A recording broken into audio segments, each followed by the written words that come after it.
हम पढ़ने वाले हैं ग्रीन हाउस इफेक्ट, जिसको हिंदी में कहते हैं हरित घर प्रभाव। हरित मतलब हरा, जो पौधे होते हैं उनकी पत्तियां वगैरह हरी होती है, उसी पर नाम पड़ा है ये। कि अगर परीक्षा में पूछेगा तो मैं आपको मोटी मोटी बात बताऊं। देखिए ये पृथ्वी है और पृथ्वी के चारों तरफ का जो वातावरण होता है, मैंने बताया था एक दिन, क्षोभ मंडल 18 से 20 किलोमीटर का एरिया होता है। पृथ्वी ये हमने बनाया, ये पृथ्वी है। इतना हिस्सा मान लो करीब करीब 12 से 18, कुछ लोग 20 किलोमीटर कहते हैं, जो भी है, ये हमारा टोटल क्षोभ मंडल है। तो वायुमंडल में कुछ स्पेशल गैसें होती है। कौन कौन सी?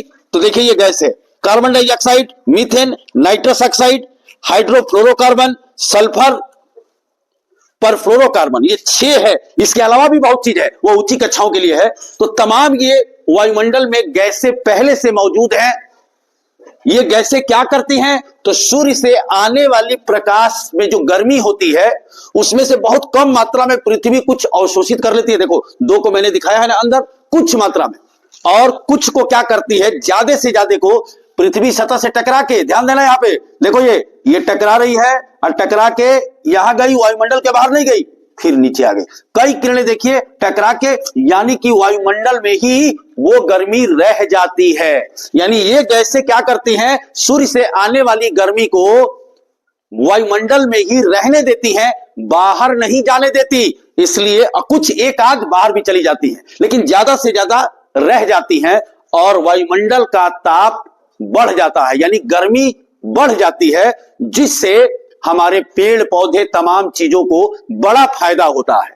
आई बात समझ में? यानी कि ग्रीन हाउस प्रभाव एक प्राकृतिक प्रक्रिया है। कैसे? अब इसकी परिभाषा कोई, पृथ्वी के वायुमंडल में मौजूद कौन सा गैस? ये मौजूद गैसों की वजह से, यानी वायुमंडल में ये गैसें अगर नहीं रहती, अगर ये नहीं रहती, गैसों की वजह से सूर्य से आने वाली गर्मी, ये सूर्य की गर्मी आ रही है, आने वाली गर्मी को रोक कर, इन गर्मी को कौन रोकता है? ये गैसें रोकती हैं। रोक कर जमीन का तापमान बढ़ने की प्रक्रिया, ये जो गर्मी को ये गैसें रोक लेती हैं, तो जमीन का तापमान बढ़ जाता है, और इसी प्रक्रिया को हम कहते हैं ग्रीन हाउस इफेक्ट।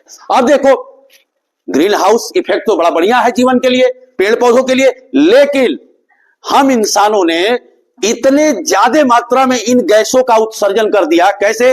फैक्ट्रियों के धुआं से, गाड़ी बस के धुएं से, तमाम प्रदूषण के कारण इतनी ज्यादा गैसें बढ़ गई कि अब इसका टेम्परेचर जितना चाहिए गर्मी पौधों के लिए, उससे कहीं बहुत ज्यादा होने लगा और जान माल की क्षति होने लगी। अर्थात प्रदूषण को रोकना होगा, नहीं तो ग्रीन प्रभाव जो फायदे के लिए था वो अब नुकसान करने लगा। ठीक ना? सबसे बड़ी चीज कि ग्रीन हाउस प्रभाव, यानी कि जो गर्म पौधे होते, जो ऐसे पौधे, सब्जियां जो गर्म वातावरण में फलते फूलते हैं, तो आपको पता है कि भारत में या और भी कई देशों में ठंडे प्रदेश हैं जहां बर्फ वगैरह गिरती है, वहां खेती कैसे होगा भाई?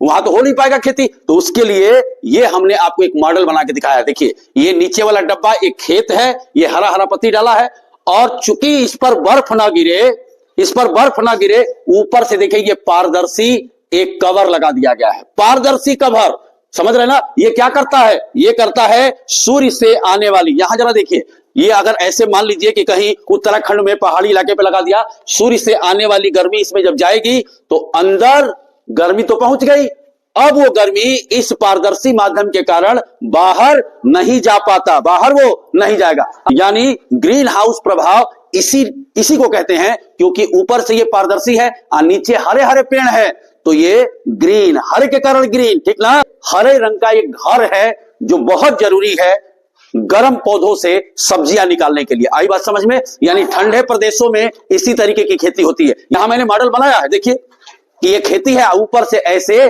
प्लास्टिक का पारदर्शी लगा दिया जाता है, तो ये सूर्य की गर्मी अंदर जाएगी लेकिन बाहर नहीं निकल पाएगी, तो पौधों को पर्याप्त गर्मी मिल जाती है। अगर ठंडे प्रदेशों में ये नहीं लगाया गया तो क्या होगा भैया? बर्फबारी होगी, बर्फ गिर जाएगा, टेम्परेचर बहुत डाउन हो जाएगा, पौधे मर जाएंगे। यहां जरा ध्यान दीजिएगा, ये गैसें पृथ्वी को ढकने वाले कंबल के समान है, यानी पूरे ये एक तरीके से ये क्या है? ये गैसें जो है एक कंबल नुमा आकृति बना करके पृथ्वी को गर्म रखती हैं। धन्यवाद।